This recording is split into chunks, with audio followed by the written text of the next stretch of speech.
Dear friends, how are you? I hope that you are quite well at your home and safe. I heartily welcome all of you at our Different Education Point YouTube channel. Let today we start a new topic related to basic English grammar.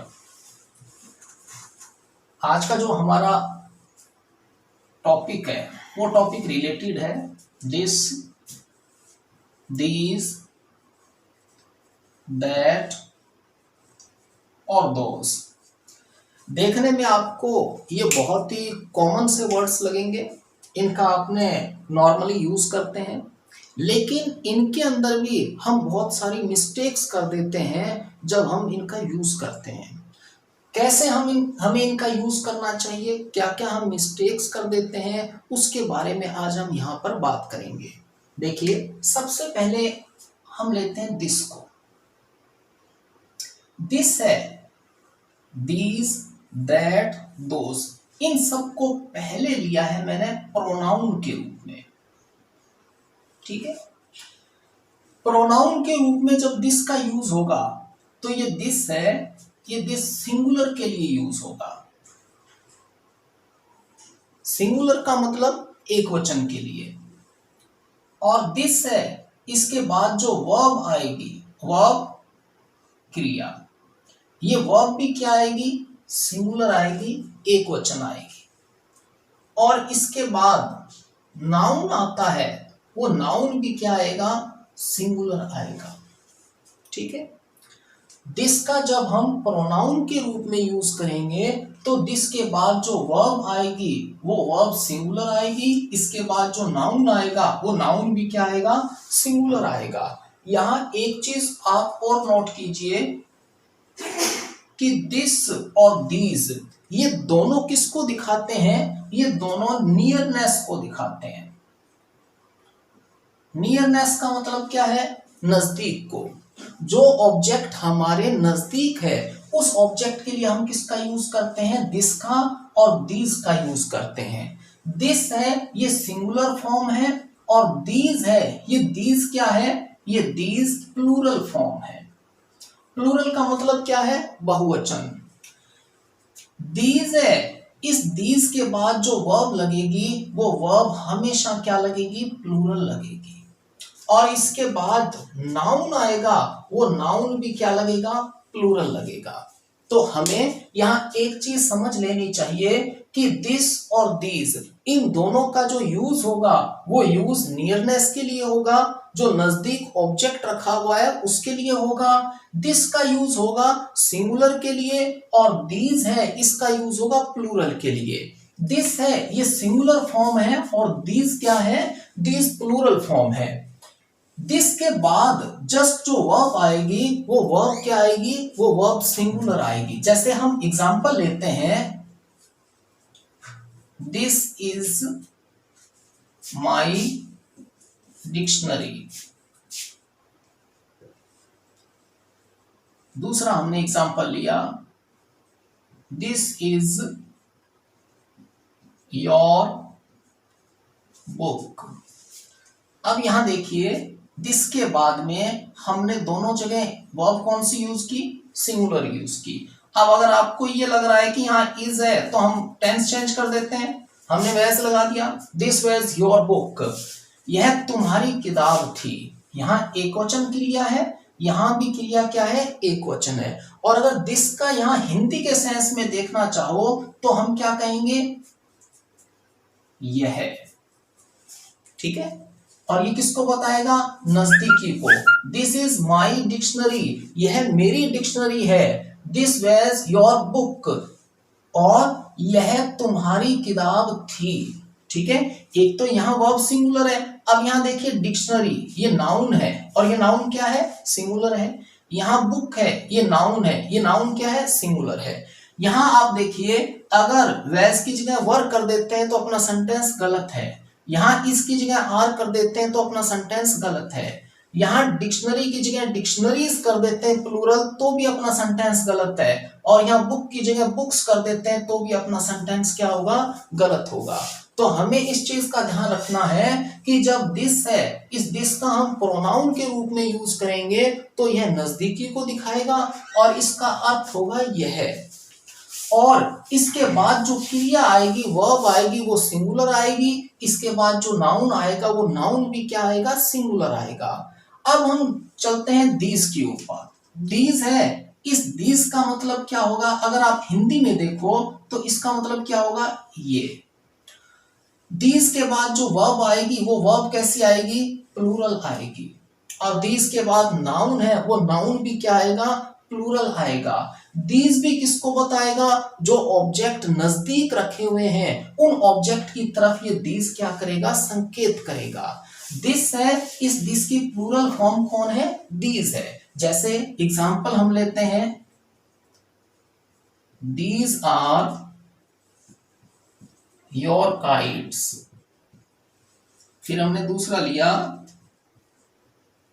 These were mine books.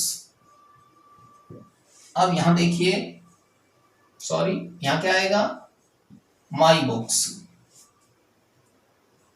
अब यहां देखिए, these के बाद verb क्या आएगी, plural. यहां भी these के बाद वर्ब क्या आएगी, प्लूरल आ गई। और यहां काइट्स, ये नाउन यहां क्या आ गया, प्लूरल आ गया। और यहां बुक्स, ये नाउन क्या आ गया, प्लूरल आ गया। यहां दीज आगे लगा हुआ है तो वर्ब आगे क्या आएगी, प्लूरल आएगी। और नाउन भी आगे क्या आएगा, प्लूरल आएगा। जैसे ही आप इसको सिंगुलर करते हो, एस हटा देते हो तो आपका सेंटेंस गलत हो जाएगा। यहां भी बुक कर देते हो, बुक्स नहीं करते हो, एस हटा देते हो तो आपका सेंटेंस क्या होगा, गलत हो जाएगा। तो इसमें हमें ये ध्यान रखना है कि दिस के बाद में वर्ब सिंगुलर आएगी, नाउन भी सिंगुलर आएगा। दीज के बाद में वर्ब प्लूरल आएगी और नाउन भी क्या आएगा, प्लूरल आएगा। अब हम नेक्स्ट की तरफ चलते हैं, दैट और दोज। ये दोनों किसे बताते हैं, रिमोटनेस को। रिमोटनेस का मतलब क्या होता है, दूरी। ये दूरी को बताते हैं। ये दोनों किसको बता रहे थे, पास को, नजदीकी को। ये दोनों किसको बताएंगे, दूरी को। फंक्शन सेम है, दैट है, इस दैट का यूज किसके लिए होता है, सिंगुलर के लिए, एक वचन के लिए। और दोस का यूज किसके लिए होता है, प्लूरल के लिए, बहुवचन के लिए। दैट है, इस दैट के बाद में जो वर्ब लगेगी वो वर्ब क्या लगेगी, सिंगुलर लगेगी। इसके बाद में जो नाउन आएगा वो नाउन भी क्या आएगा, सिंगुलर आएगा, एक वचन आएगा। जैसा दिस के अंदर फंक्शन थी, वही सेम फंक्शन किस में होगी, इसके अंदर होगी। दोज है, इस दोज में क्या होगा, दोज प्लूरल फॉर्म है तो दोज में जो वर्ब लगेगी वो वर्ब क्या होगी, प्लूरल होगी, बहुवचन होगी। और इसके बाद में जो नाउन आएगा वो नाउन भी क्या होगा, प्लूरल होगा। और अगर हिंदी में आप देखें तो दैट का मतलब क्या है, हिंदी में अगर आपने देखें तो वह, और इसका क्या हो जाएगा, वे। ठीक है, इन दोनों का यूज किसके लिए करेंगे, जो ऑब्जेक्ट दूर रखे हुए हैं उन दूर रखे हुए ऑब्जेक्टों के लिए इनका यूज करेंगे। अब हम एग्जांपल देखते हैं, दैट इज योर कार। दूसरा हमने एग्जांपल लिखा, दैट वाज माई बैग। अब इसका मतलब क्या है, इसका मतलब ये है कि जो कार और बैग है वो दूरी पर है, एक डिस्टेंस पर है। दैट के बाद में हमने वर्ब क्या लगाई, इज सिंगुलर लगाई। यहां भी दैट के बाद में हमने वर्ब क्या लगाई, वह सिंगुलर लगाई। यहाँ कार नाउन है, ये नाउन क्या है, सिंगुलर है। बैग यहाँ नाउन है, ये नाउन क्या है, सिंगुलर है। अब यहाँ आप इनको बहुवचन बना दोगे तो भी सेंटेंस गलत है, और यहाँ अगर वर्ब है इसे आप बहुवचन में कन्वर्ट कर देते हो तो भी अपना सेंटेंस क्या होगा, गलत होगा। दैट इज योर कार, वह तुम्हारी कार है। दैट वाज माई बैग, वह मेरा बैग था। ठीक है, ये दोनों सेंटेंस है, ये दोनों सेंटेंस किसको बता रहे हैं, एकवचन ऑब्जेक्ट की तरफ इशारा कर रहे हैं, जो एकवचन ऑब्जेक्ट दूर रखा हुआ है। इसमें वर्ब भी क्या लगेगी, सिंगुलर लगेगी, और नाउन आएगा वो भी क्या रहेगा, सिंगुलर लगेगा। अब दोस्त का हम एग्जांपल देखें, दोस्त के बाद में वर्ब क्या आएगी, वर्ब प्लूरल आएगी, नाउन भी क्या आएगा, नाउन भी प्लूरल आएगा, और दोज सेंस किसका देगा, वे का, और दोज किसके लिए यूज होगा, प्लूरल के लिए। दैट है इसका प्लूरल क्या है, दोज है। जैसे हमने लिखा दोज वर योर काइट्स, फिर हमने दूसरा लिखा दोज आर